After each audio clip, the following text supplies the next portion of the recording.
Alright, so let's have a little look at what we're dealing with here. Alright, so here's my mom's old computer. It's an old Asus. I think we bought it in late 2000s. Specs over here on the side. So we could take a look at that. Got some new parts for Christmas. We've got some new RAM, 2666 DDR4, 24 gigabytes this time. I also got the AMD Ryzen 5 24G. It's got the integrated graphics. And finally, we got the B450 motherboard for AMD Ryzen. It's a micro ATX motherboard, so it should fit in there. The old one was a micro ATX. So we're gonna have a look. We're gonna open it up. It's gonna be a bit dusty, that's for sure. So for this case, it's pretty simple. We have one screw over here, and we have another screw over here, and then this whole side panel essentially gonna pop off. So this is what we see when we open up the case. Right, so we have our CPU underneath that fan. We have an HDD right over here. Yeah, a lot of wires. Yeah, the motherboard's gonna be coming out. See, it's a smaller motherboard, so it's a micro ATX. And her RAM right here. She's only got one stick of RAM. So I'm gonna take it apart now.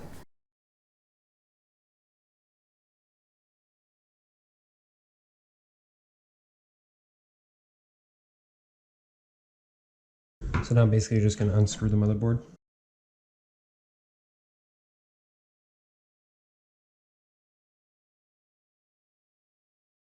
I didn't actually remove the CPU from the motherboard. It's still there, and here's the RAM. Okay, here are all my 6 motherboard screws. So now basically we're gonna put in the new motherboard, RAM, and CPU. I also needed to pop off this guy from the sidewall because the new one doesn't match it. So it turns out my mom had a Bluetooth receiver. I'm gonna get rid of that.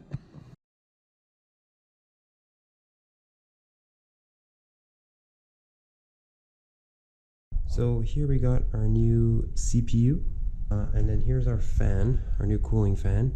Side by side, a little bit bigger. We need to be careful here because the paste is already on the bottom of the fan, and we don't want to touch that or else it's going to smudge. So we have to do this very carefully.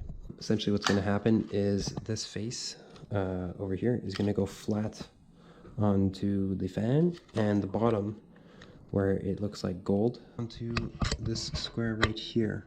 I've put in the new one with the CPU, which is easily removed by just lifting up this latch here. We're gonna have to add in all these 6 screws to fasten the motherboard again.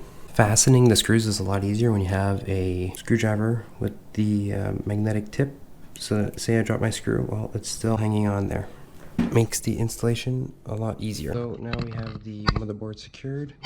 The CPU also secured. So there was a little trick. The shield underneath the motherboard had to be removed by removing those 2 brackets that used to be here and behind. We had to remove the brackets.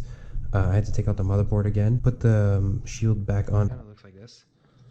So kind of like this is from the old motherboard. So you have to put the shield underneath the motherboard first, then tighten on the fan onto the CPU, and then tighten the motherboard back in. So that's what we've done now. And everything is properly aligned out here as well.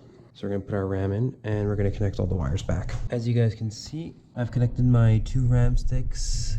The motherboard is now connected, the fan is connected. All the wires are connected as well. So if I go to turn this thing on, everything seems to be working. Nothing fancy, no LEDs, nothing like that. Just a good CPU, 8 gigs of RAM, 2666 DDR4, and the CPU's got the integrated graphics, so all good.